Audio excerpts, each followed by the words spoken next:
Hi, guys. Today I have the pleasure of chatting with my good pal, Josh Holland. For those of you who don't know Josh, Josh is a holistic trainer who focuses on new and innovative ways to enhance performance. Josh, you probably can give yourself a better introduction, so I'm going to let you tell everybody who you are and what you do. All right. Thanks for having me, Monik, and hello to all the viewers, listeners. This is probably the most uncomfortable part is talking about myself, but yeah, as Monik said, I specialize in a variety of things, everything from health, wellness, fitness, lifestyle, biohacking. So my background is very spread out and diverse, and I feel like I embodied from a very young age. I embodied the idea of, being a Josh of all trades, if you will. And I never fully embodied the master of none because I think there's a bit of misconception and miscommunication around the idea of being an expert or a guru or master. But one thing I can master is, and I have mastered, I think, is my own experiences, and that's something that cannot be changed, and or at least can't be taken away from me, is my own experiences throughout life and my career. That's awesome, man. Thank you again for taking some time to chat and sharing your knowledge. I think today I wanted to chat with you and basically focus on all things nutrition and performance and wellness. First of all, I hope you're staying safe, and amidst these crazy times, it's all over the place. So hope you're safe. Hope your family's safe. Yeah, absolutely. Thank you for that. As I think we all are dealing with right now, the self isolation and the lockdown has brought up a lot of tough times for people and a lot of concern and worry, I think, which is warranted to a certain extent. But it has also brought up a lot of creativity and a lot of new ways of connecting. And I kind of like to consider it a silver lining. And, something that I've noticed almost immediately is many people reaching out for some of the things that I've maybe been sharing and talking about for quite some time. Yet here we are now, like, okay, the stuff you told me to get 2 years ago, is it still available? you know, um, so I think this is definitely something I welcome, and I'm happy to kind of dive into all this for you. That's great, man. Let's start with sleep. Obviously, we all know that sleep's such an important bit, and I think with wearable technology really pushing and making a big noise about it in the last few years, tell me your experience with enhancing sleep quality and any supplements or natural remedies that you use and recommend to enhance sleep quality. Wonderful question. And to your point, there is so much out there nowadays, from the wearable techs to supplements to ways to enhance your brain, and just different things with light. And so I'll kind of try to make it as concise as possible. But the way I like to view everything that I do is, what is the low hanging fruit? What is the most natural thing we can do? And and then everything up into the highest of tech and the most I guess ways to kind of really take this to like a robotic level or a technology level. So let's start with the low hanging fruit. I think something that we can all do when it comes to sleep is just trying to get on a rhythm. And it's also known as a circadian rhythm, and that's kind of our body's natural clock. And when you understand that our body has a circadian rhythm that it tries to stay within, it tries to stay on time with, then if you allow that to be your foundation for sleep and recovery and things of that nature, then it actually becomes quite simple. I would never say easy, but it's simple. And so what does that look like, or what does that sound? If a person is going to bed at 10 p.m. one night and 12 a.m. another night, and then 9 p.m. another night, and then 3 a.m., it's really difficult for their circadian rhythm to find the sort of middle ground, or to find the consistency. And so no matter what kind of supplements you take and what kind of sleep meditation apps you use, or any kind of binaural beats or anything like that, which all can be helpful. No matter what it is that you're using, it's going to be very difficult to find your optimum sleep. Now, do you sleep well despite all of those things? Sure, maybe you feel okay, but we would never really know if it's truly optimized until you find some kind of a way of tracking it, a qualification or quantification of some sort. It's not mandatory to do that. If you feel good with how you're sleeping and maybe you're fine with that, then okay. But a lot of people are curious, especially right now, is how can we change? How can we improve that? So some of the things I would suggest at that point would be making sure to reduce the amount of technology lights, like the blue light spectrum, the white light spectrum. You're probably hearing a lot about that nowadays. And I think some people confuse that and think, well, if we should do that to get better sleep, then we should always get rid of the light. No. In fact, one of the best ways to improve your circadian rhythm is to sort of flood yourself with this white light and blue light, to kind of mimic the sunlight, to tell your body in the daytime that, hey, you need to be awake. So that's when we get a bit of a cortisol boost, we get a bit of adrenaline going, and all these chemical reactions start to happen in the body to make you awake and alive and feeling like you should. And then you reduce that closer to bedtime. So, feel free to throw any questions in there, because as you probably know, I can go down rabbit holes until the end of this thing. No, for sure. I mean, that's so interesting. First of all, you explained what the circadian rhythm is. It's like making sure you have like some sleep consistency as to when you go to bed and when you wake up. And then the bit on the lights. Like I always thought that, yeah, it makes so much sense to mimic sunlight and then basically train your body to be like, all right, this is now when the melatonin should be secreted and start getting going, getting ready for bed. So that's super interesting. Which leads me to my next question. Recently, with all the sleep information out there, magnesium is making a big noise in the sleep quality world right now. What are your thoughts on magnesium? I know we've spoken about viral reaction before, and things like that. I know you're a big fan of it. How can it help? Okay, so as you probably know, I'm a guy that very rarely, I don't plug things for the sake of just plugging things or just for the money. And I'm also someone that very rarely likes to read off of notes. I try to just do everything off the top of my head. So as we're speaking right now behind my computer, I have this wonderful product, which is one of my favorite tools for combating the lack of magnesium. Okay. So this is a product called Magnesium Breakthrough, and it has 7 different types of magnesium. I did a full podcast on this, and I believe it's just released. It may have just been released now.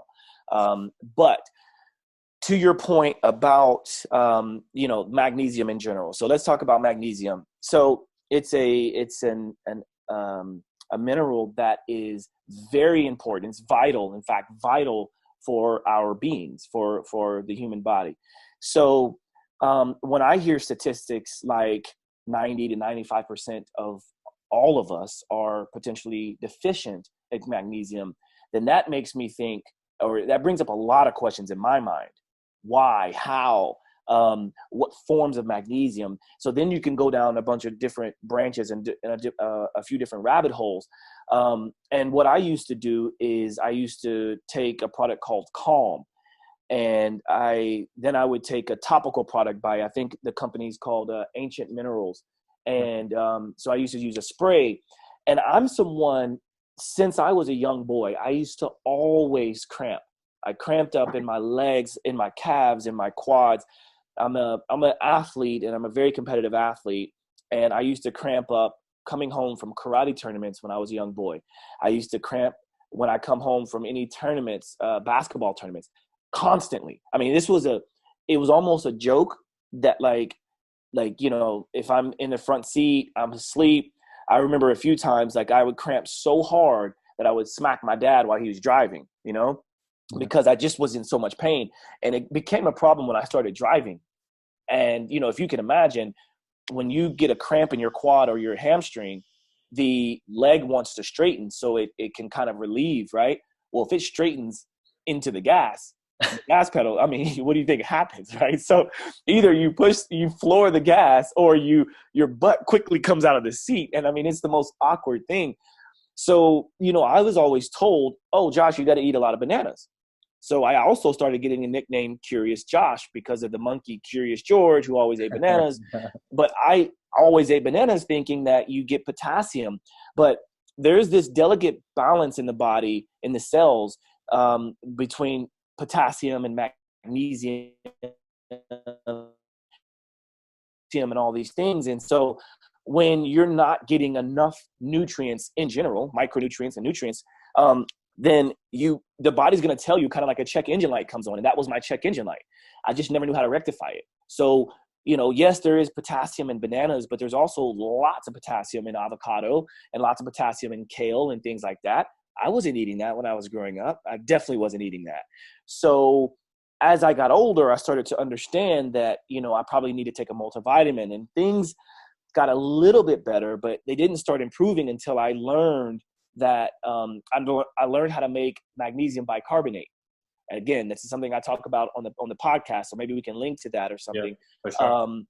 And I have to say that it severely reduced, and for people who are watching this, I definitely wouldn't suggest just getting any magnesium product and just downing a bunch of it, because it most likely will give you diarrhea at some point, if you take too much of the wrong kind. But to your other point, one of the other things that you can take, I think it's over there somewhere, is what is it? Molecular hydrogen. Okay. So you can take pills in the form of magnesium, but it's elemental magnesium, and it does not give you diarrhea or disaster pants, as they call it. And the way they make the tablets, it's out of magnesium, elemental magnesium, but it creates hydrogen in the form of the fizzy bubbles. And you take the product, right? Yeah. So if you look on the back of the bottle, it's supposed to be a hydrogen tablet, but it's actually in the form of elemental magnesium. And some people were like, well, why is it that I can drink a bunch of that and never get diarrhea? But it's because it's just a different form of it. And so that, together with this product, which has magnesium chelate, citrate, bisglycinate, malate, threonate, taurate, or orotate, all of that together is made into a product that literally I've not gotten one single cramp since taking it. That is a huge anecdotal evidence for me. I could care less what any other product that has come out. This has been my savior, and I have like 12 bottles of it now. That's amazing. Yeah. So just back to what you were saying. So does it have a relationship to do with the potassium as well, and then where does hydration fit into the cramping and the magnesium aspect of it? So can you say that you can have minimal amounts of water, but if you take your magnesium supplements, you'd be okay from cramping? Yeah. The easiest way for me to try to explain it, without having to like open up my notes or my computer, is basically once the body starts to recognize a lack of a certain vitamin or mineral, then it starts to leach different vitamins and minerals out of the body. So for instance, the body might get rid of or try to leach calcium from the bones. And really there's a sodium and potassium relationship that's most synergistic, and they work together with each other. So when you're lacking sodium, then it's going to change the relationship of the need of potassium. And so in the cells, the sodium and potassium, when that gets off, the body starts to kind of freak out, and it changes what's happening. So if you've been told ever, don't drink salt or don't consume salt, that may throw off your sodium potassium ratio in the cell. And that's what hydration really is all about. Hydration is really about the sodium and potassium within the cell. Okay, you could drink gallons and gallons of water, but that doesn't equal hydration. Now, what water is supposed to do is be a carrier of the potassium and sodium and the different minerals that should come from drinking natural water, right? But nowadays we don't drink natural water because it's all filtered or it's distilled. So if you think about it, water that comes naturally from nature, so natural spring water is full of all these different minerals. Our bodies are supposed to consume that. And then you've got this kind of back and forth of the different things in and out of the cell. And then now your cells are optimized. So there is no need to cramp up in the muscle because now everything is functioning properly. So my suggestion would always be, okay, instead of trying to just get salt in your water or just get magnesium, let's start with getting natural water the best we can, structured water. I could lead to a website called Dancing with Water. Dancingwithwater.com will give you a good idea of the relationship of good, healthy, structured living water. That is what our cells are supposed to take in so that we could fully hydrate.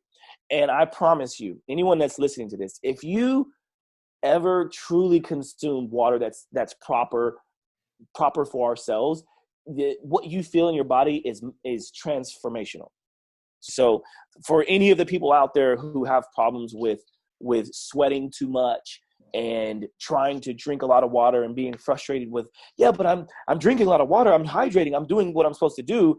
Look, sugar in that water. So like if you're drinking Gatorade, if you're drinking soda, that throws off the sodium potassium ratios as well.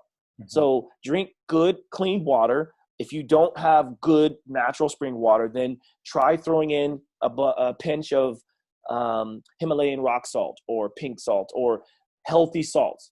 And then there's also another product out there called Quinton, spelled Quinton, Quinton, which is it's basically like salt water from the ocean.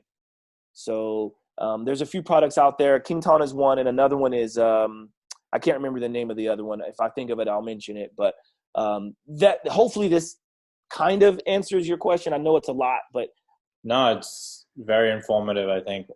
I mean, even I, someone who's been active my entire life, that makes so much sense. It's like I know most of what you're saying, but I think that's only in the last few years that I've been interested in it and kind of dove into it. So I got to send you some Noon as well. Like I've been taking Noon hydration for a long time. I want you to try it out and let me know what you think. Perfect. What, do you know the name of it off the top of your head? NuUN. Noon. Yeah, Noon. Yeah. I used to take the tablets. Yeah. Yeah. I used it a few times when I used to run half marathons and things like that. Yeah, it's good. Yeah. Let's go back to sleep a little bit. I know you and I are both big fans of NuCalm. And every time we talk about NuCalm and you're around, I just let you go off and dive into the science of NuCalm. I feel the benefits of NuCalm every day, whether it's my recovery or my sleep quality. How does NuCalm benefit, and what do you think the main takeaways from using NuCalm are? Okay, great question, and I'm glad you brought that up because this is also something that I think lots of people will hear about more and should be trying to find a way to kind of implement.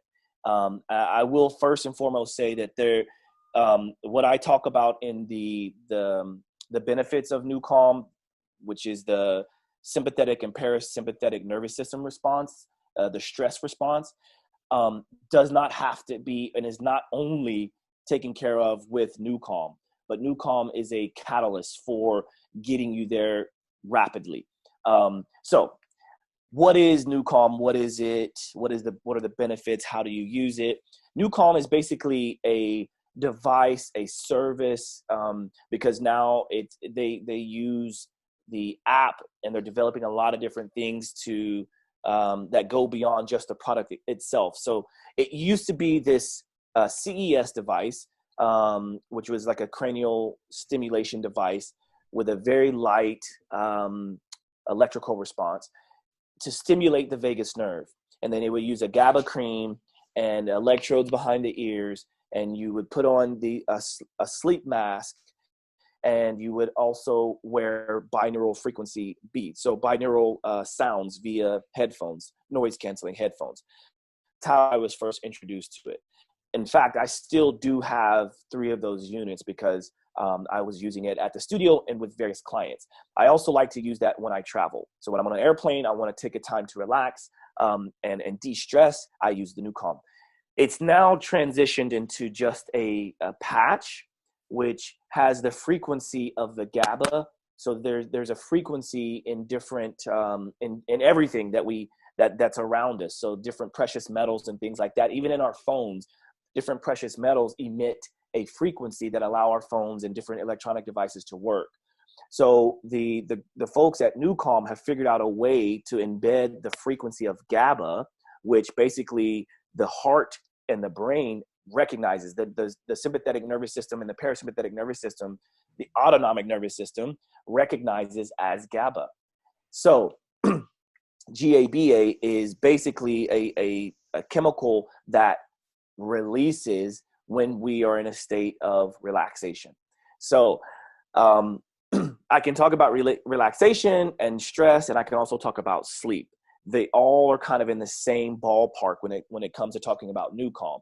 And again, there are some podcasts out there. I did a podcast with Jim. What's his last name? Jim Poole. Thank you. With Jim Poole on my show, and also on Ben Greenfield's show a couple times. If you really want to deep dive into all of the behind the scenes of how it works, definitely give those a listen. But ultimately, if you really want to take a nap, think about it. Like, a lot of us are hard charging people, whether you're a competitive athlete or you're a business person. We need sleep. We talked about sleep first thing, right? Well, what's one of the best ways to catch up on sleep? A lot of people think just going and taking a nap. Sure, that can help. But do you always have to take a nap? And what is a good nap? Well, meditation, as we know, is very powerful. And meditation over the last decade has really taken off, especially in Silicon Valley. A lot of the high performers, the top 1% of performers in the world, have all mentioned meditation being a key to their success. Okay. Meditation is also a huge benefit of NuCalm. So NuCalm can help you take a nap. It can help you de-stress. It can help you catch up on sleep. It can help put you in a meditative state.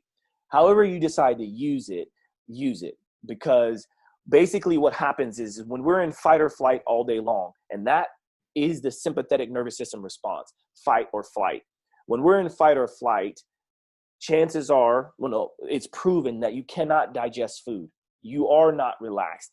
Different things are heightened in your body. Adrenaline is released. Cortisol is released so that you can fight or flight or both, right? We cannot be in sympathetic and parasympathetic nervous system response at the same time. Mm-hmm. So if you're stressed at work, your body recognizes it as a sympathetic response. You may as well be fighting someone. You may as well be running away from danger. Your relationship at home, if it's tumultuous relationship that you are in the midst of, the moment you're on your way about to open the door, you're going to go into a sympathetic nervous system response. Okay. So regardless of if you feel like, oh, you know what? No, I'm not a stressed individual. Living in New York City during COVID-19 is a sympathetic nervous system response for all of us. You look at the news, you put a mask on your face, you telling me that you're relaxed? No. So we need to get into this state of relaxation more often throughout our day. And so that can be done in many different ways. If you're a good meditator, okay, sit, lie down, go into a meditative state. A lot of people aren't good at it. So NuCalm kind of is a rapid way to get you there from point A to Z like this, within 5 minutes or so, okay? A lot of people, though, feel like you have to do meditation in a certain way. You got to sit cross-legged. You've got to empty your mind and things like that. Look, if you put yourself in a relaxed state, you're thinking of maybe one thing. If you're focused, if you go in with this focus in mind saying, look, I just want to calm my heart rate down, listen to my breathing, realize that I'm in the present moment, then that's the foundation of a meditative state. And you do that together with NuCalm, it will feel like you've gone on a journey via your mind. You've gone on a journey to another realm. And when you snap out of it, right, when the sounds are finished, or you hear the ding at the end, or you come out of it on your own, chances are you're going to feel very relaxed. It's going to feel like you slept. And sometimes you will sleep, but you're going to be going through different brainwave states, from a high brainwave state to a lower brainwave state. The goal is to get you into the theta state. But this is a non-linear response. It's not keeping you in theta. It's taking you into delta. And, some people maybe get into gamma. You might be an alpha or beta all the time, but you're going to be kind of transitioning in and out of theta. And that's where you want to be. And from there, what can't you do? You'll be more focused. You maybe will make better decisions with your food. You may respond and react less viciously to different things around you. So yeah, there's a lot within NuCalm. Definitely check it out. It's spelled NuCalm, NuCalm. And, I'm sure you can probably touch on it a little bit as well, because you've experienced it also. Yeah, no, I mean, like I said, I've used it now for over a year and a half. Yeah. I mean, I use it daily, but I think for people who travel a lot too with jet lag and things like that, it's definitely something that's helped me go to a different city, different country, and kind of just make sure I'm still functional and not as lethargic as you normally are for a couple of days, right? I think that's it definitely works, and like to your point, how you wake up and you feel so zen. Everyone that I've given NuCalm to try has that same sort of experience where they're just like, oh my God, what was that? Yeah. Let's move into a little bit of recovery. Like, you and I have played squash a bunch of times now, and you get to beat me up in the gym, and I've had the opportunity to beat you up on the squash court. So let's get into a couple of recovery things. Let's talk about soreness, what the best way to deal with soreness is. And I know you're a big proponent of ice baths. So I want to talk about both those things with you and get your thoughts on how to alleviate soreness after a tough workout, tough game, and the benefits of ice baths. Yeah. So I am a huge fan of ice baths, as you mentioned.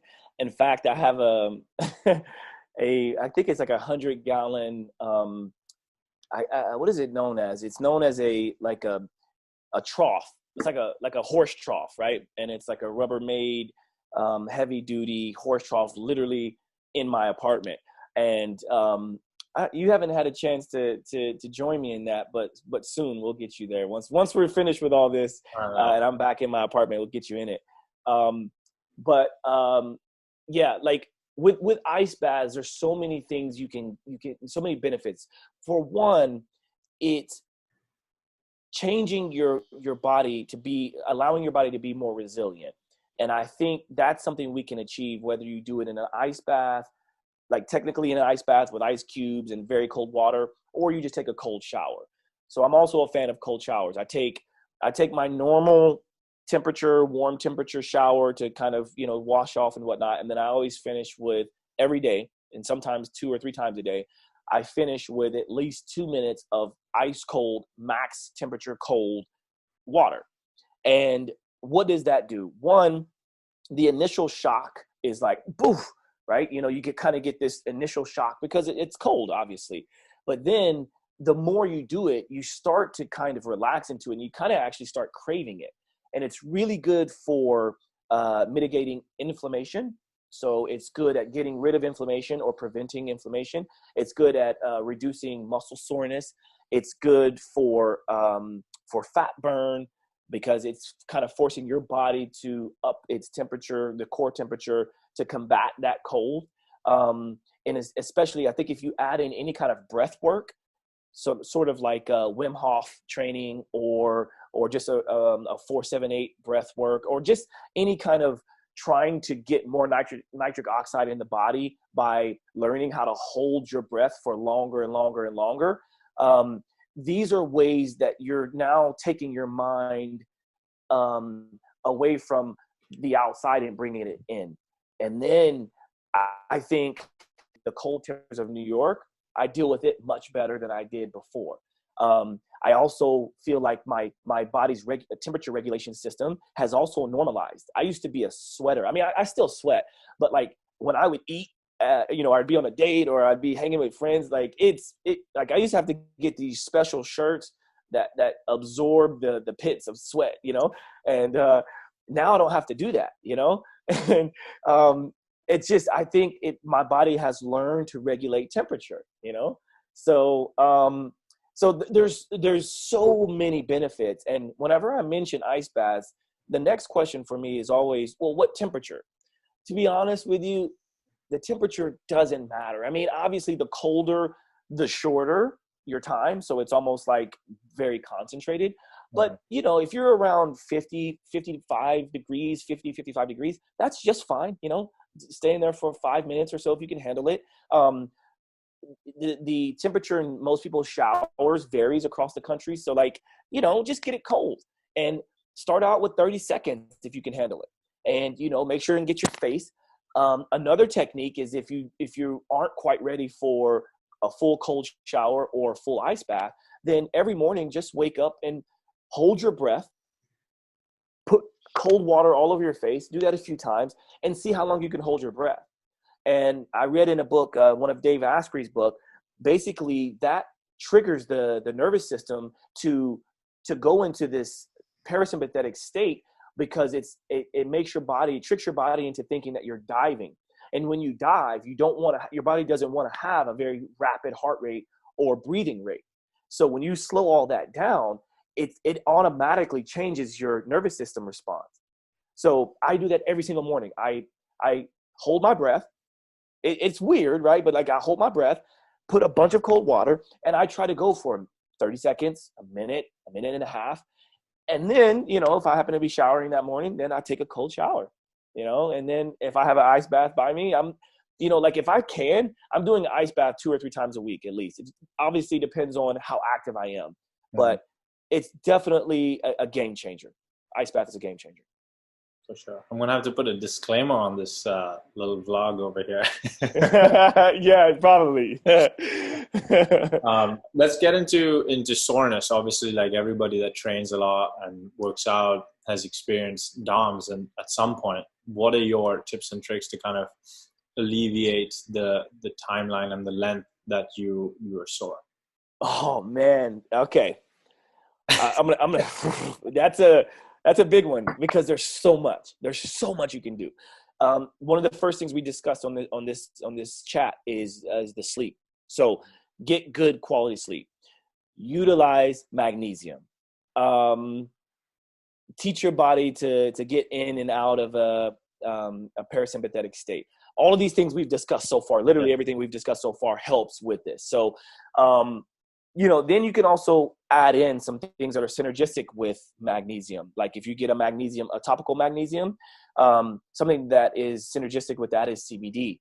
Okay. So CBD oil, ointment, orally, my client I was just texting now, I sent over a suggestion for that exact thing. It's kind of like a trifecta. We've got the oral CBD and magnesium. We've got the topical CBD and magnesium. You can use that to help in your sleep. You can use that to help from recovery. Some other things is cryotherapy. I know you're a big fan of Normatec and different decompression apparatuses. That helps. The hypervolt and massage therapy guns and things of that nature, also very helpful.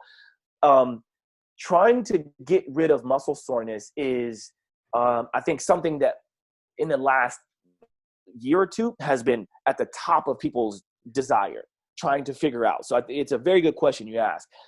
With that in mind, though, there are so many things out there. I'm trying to think of something else that is beneficial. I don't know if you've heard me talk about katsu. Yep. That's also a thing that helps with recovery. Believe it or not, people think BFR is only for strength training, and katsu, they have this cycle mode that cycles in and out. So it's a compression and then a deflation, compression up to a higher number, deflation. So these things all can kind of help. PEMF, pulse electromagnetic field therapy. So So what I did is I kind of I've taken you through sort of the low hanging fruit, and then all the way up to the things that are probably not as available for people. Even back there behind me, I have a Beamer, which is the sort of the in-home version of a PMF mat. It's around $5-6 grand, but for some people who need it, they have lots of pain in their body and things like that. It's a very useful tool. For sure. So I hope that helps. No, that's definitely helpful. I've done some PMF stuff with you, especially like back in Jan when I hurt my hamstring, and my God, that was wild how quickly that enhanced my recovery time. Any particular meals or food, vegetables that you eat? I say like you play a tough squash match or a tough workout, like anything that you can eat that help with that? Yeah, there's a lot of talk about turmeric and things that can kind of boost the body's natural nitric oxide delivery, which would be things like beets. That's kind of that is what's in this drink right here. So it's I have a product called Human In and Neo 40. So I just happen to have this right beside me, but this is another product that is very good for boosting nitric oxide. And that helps the body to circulate. And so circulation is key. So I say that because all these decompression devices, even PEMF, all these things help the body to increase circulation. So circulation is at the forefront for getting rid of or helping to reduce inflammation. And inflammation is what causes our soreness, right? So when we work out, I think most people know that what we're doing essentially is we are creating little micro traumas and micro tears throughout our body. And so how do we help to kind of get rid of that? We've got to try to circulate it out. We got to flush it out. People have heard of getting rid of lactic acid. Okay, that's kind of what these decompression devices do. It kind of helps bring circulation to that area to help to get rid of the inflammation. So back to the foods. Turmeric is good. Ginger, beets. Another product I have. I also mentioned creatine. Creatine you can get from eating good quality, healthy meat, but you can also take supplements, creatine supplements. I swear I'm not using this to plug these products. I have no affiliation with any of these. None. So I don't get anything from this, but I'm just showing you what's literally on my table. So this is a really cool creatine product called Everstrong. It's got Creapure creatine, coffee berry extract, and Fruit-X phytoboron. So the boron and the creatine and the vitamin D and everything that's in this is a really cool product that I use when I work out, for workout. You can take certain protein supplements. Glutamine is very good. So taking glutamine and creatine together is a very good one. And then I'll finish lastly by saying this is another great product. This is BPC 157 in tablet form by Dr. Seeds. I don't know if I gave you any of this, but this is a game changer. You normally have to do this with injections, but I was able to snag a few bottles of this stuff. So it's Body Protective Complex, Dr. Seeds, and I just take two capsules or 2 tablets of this anytime I have extreme pain, and it also helps to heal the gut. So, yeah. That's great. Really quick, you've mentioned nitric oxide a couple of times. What does that do for you? In layman's terms, it basically is a chemical that dilates the blood pathways in the body. So it helps to create more circulation. Got it. That makes a lot of sense. You and I are both fans of the primal style of eating and the primal diet. I mean, we're both certified as primal health coaches. With the big vegan movement now and the Game Changers movie, what is your counter argument to believing in the primal diet versus a vegan-based diet? Great controversial question, but I'm happy to talk about it. Okay, so I will say that I feel that however anyone decides to eat from a moralistic standpoint is their choosing, of course, obviously. Yeah. And is there a an optimum way for a person to eat? I would say no. I mean, there is not one way, I should say. There's not one way to eat. I myself am an omnivore. I eat basically everything that is healthy.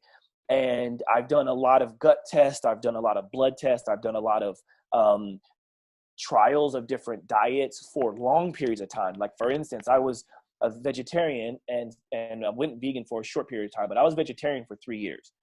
And that was when I actually learned that, I understood that what I was eating when I was in high school and college was crap, and going from crap to anything not crap benefited me, right? So when I became a vegetarian, for the first 6 months, I was like, wow, this is incredible. I'm going to be a vegetarian for a long time, forever. And I did. And then after 6 months or so, things kind of started leveling out and other things started to pop up, because I was starting to consume more gluten than I ever had in my life, because if it wasn't meat, I could eat it, right? And so I started to notice that my hair was balding. My hair was thinning, and I was getting rashes on the back of my arms, and I was having blood in my stool. And I thought, I went to the doctor to ask, hey, what's happening? Can you do a colonoscopy on me or something like that? He's like, you're too young to have that. You're fine. You're probably just wiping too hard or something. I'm like, dude, no, this is not that. And I finally started to change some things. And without having any advice from the doctor, I just took out gluten because I kind of overheard that. And this was a while back. This is probably 10 years ago. And I immediately noticed a difference. And so I said, okay, so maybe there's something to this. And so I started to add back in other things, because I'm like, okay, after 3 years anyway, I'm like, if I could make these beneficial changes with this, then what else could I add back in or take away that would help me? And I don't like to think elimination. I like to think, what is the optimum thing I can do for my body? So first and foremost, I'm an omnivore. I like to eat pretty much everything, but I try to focus on intermittent fasting every day. And I feel that if it's in nature, kind of like the water, then it should be beneficial for us. And how did our ancestors eat, and how do they survive, and how do we become who we are? Because of the way they ate. And there's not a lot of information that I believe in, that I support, that says that our ancestors were mostly vegetarian. Now, if they were, and if they are, okay, great. But with all the blood tests and the technology that I use today, I've found that I've learned to optimize my performance, my sleep, my nervous system, all these different things based on the way that I eat and the supplements I take. Now, if there was a way for me to get all of my nutrients needed to optimize, okay, not just to sustain me, but if I could get all of my nutrients from the way that I eat, then I would never need to take supplements. It's far, far, far harder to get optimum nutrition and micronutrient sufficiency with just a vegetarian diet. Not to say it's impossible. Harder. So that leads me back to, okay, what are the things that I need to have? I need to have a mixture of foods, whole foods in their natural form as best as possible. So I don't overcook food. I try to eat lots of healthy fats. Okay. Can you get healthy fats from eating just vegetable and a vegetarian diet or vegan diet? Sure.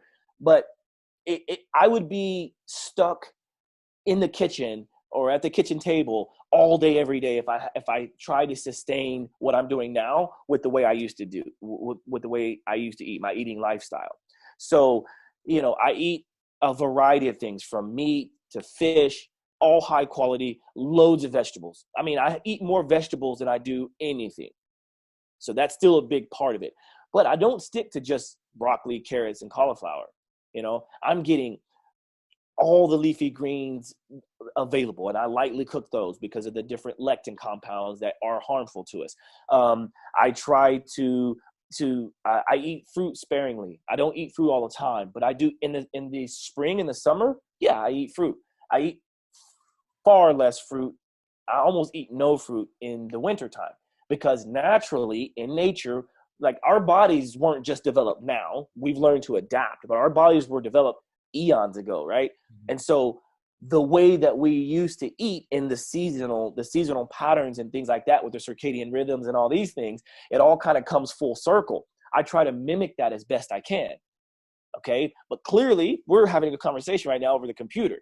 So obviously we've had to adapt, but I don't want to adapt so much so that like I'm going far away from the very being that I am.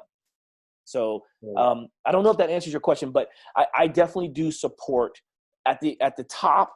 The most important priority is the healthy, organic, closest to nature and whole as possible. That makes a lot of sense. And last question, which you brought up, you mentioned briefly as well, is intermittent fasting. I know we've discussed this for hours and hours, but if you had to summarize intermittent fasting and its benefits, what would it be?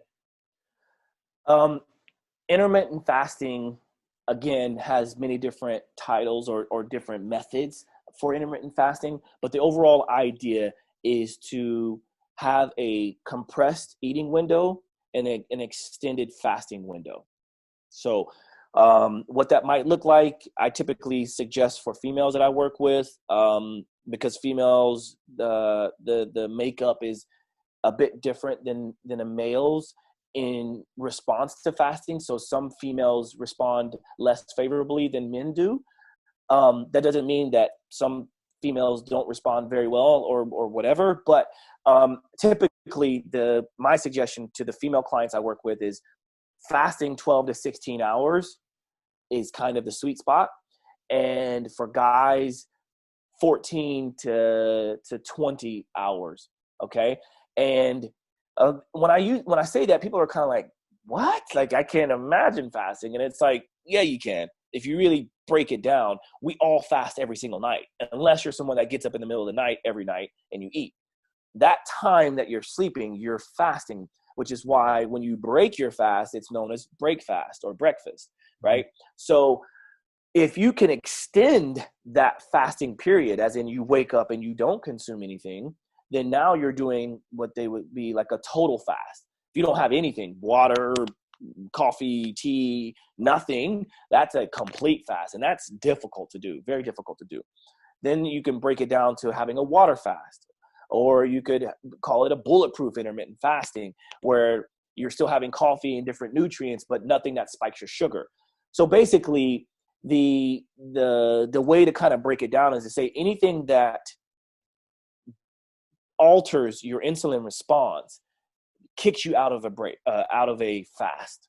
So that what are the things that kick you out of a fasting scenario or kick you out of your ketone response is sugar or carbs or anything with starches. So that's why I don't even have vegetables in the morning, because of the starch content in vegetables. So typically I have coffee. I do best on my fasting protocols when I have just black coffee. And then, okay, let's say I go to bed at 10, hypothetically, because I'm not doing that now here in the quarantine times, but I go to bed at 10 and, I wake up, I have my black coffee. I typically, when I'm working in the city and things like that, I typically don't eat until around 3 or 4 p.m. Okay, so 10 to 10 is 12 hours. So 10 p.m. to 10 a.m. is 12 hours. And then 11, 12, 1, 2, let's say 3, that's 17-hour fast. And that is very easy for me. Again, I don't suggest people doing that off the bat, kind of like I don't suggest people doing a cold shower or ice bath off the bat for a long period of time. You need to build up and learn how to do it. But I know when I talked to you about it, I remember there for a while, you were like, dude, this is surprisingly not that bad. Yeah.